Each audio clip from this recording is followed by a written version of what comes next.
Hello everyone, I'm Rhino Clavin with your Diz Daily Fix for Thursday, July 6, 2017, and here is what's happening today. So first up, D23, the official fan club of Disney, has announced via their Twitter that all 3-day tickets for this year's D23 Expo are now sold out, and that also includes in early May, Saturday-only tickets sold out, so nobody's getting in Saturday anymore. Friday and Sunday tickets are still available. It's going to be a busy weekend. So the D23 Expo, which celebrates all divisions of the Walt Disney Company, will take place July 14th through the 16th, 2017 at the Anaheim Convention Center. You can find many members of the Diz Unplugged, myself included, out there, so be sure to stop and say hello. Now, down at the Springs, the character in Flight Balloon at Disney Springs has a brand new name, Aerophile, which is less catchy and sounds vaguely threatening to me. Guests who ride are treated to a breathtaking 360-degree view of the Walt Disney World Resort during an 8 to 10 minute tethered helium balloon ride. The balloon's 19-foot diameter basket holds up to 29 people plus one Aerophile certified pilot per flight. I've never done it because it sounds like a complete nightmare to me, but I believe our very own Craig Williams has done it and vlogged about his experience, so you can check that out on the YouTube channel at youtube.com/DizUnplugged. Look for a very scared Craig Williams as the thumbnail.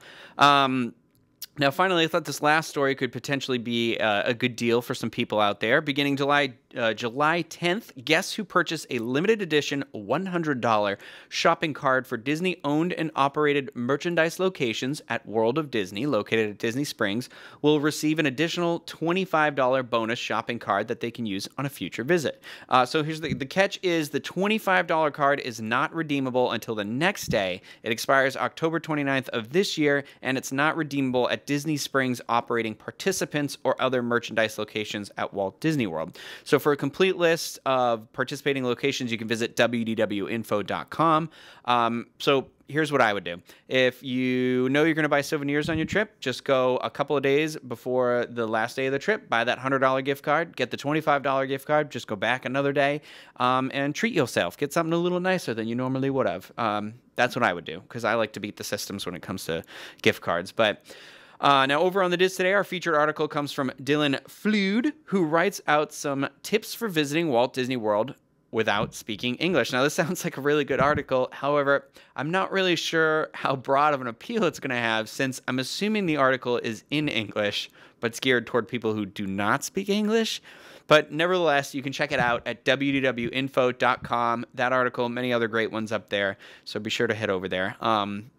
Now, our trending on the Diz boards today is a thread that was started by poster Sammy's Mom on the Disney Cruise Line forum entitled First Cruise Unable to Get Activities, Sad Face.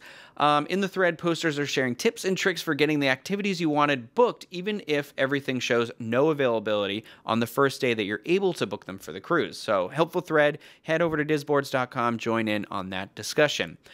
Coming up today is the Universal edition of the Diz Unplugged, hosted by Craig Williams and myself. And in this week's episode, we're going to be discussing the history and legacy of the Jaws attraction at Universal Studios Florida that is no longer with us. So you can check out that episode in all of the usual places, our YouTube channel, youtube.com/DizUnplugged, iTunes, of course, where I'm sure you're all subscribed to all of our amazing shows on there, and of course, DizUnplugged.com as well.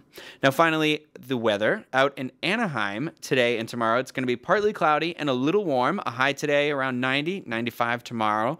Both days have lows in the upper 60s. Here in Orlando, today and tomorrow, partly cloudy with a high around 93 for both days, and lows just around 77.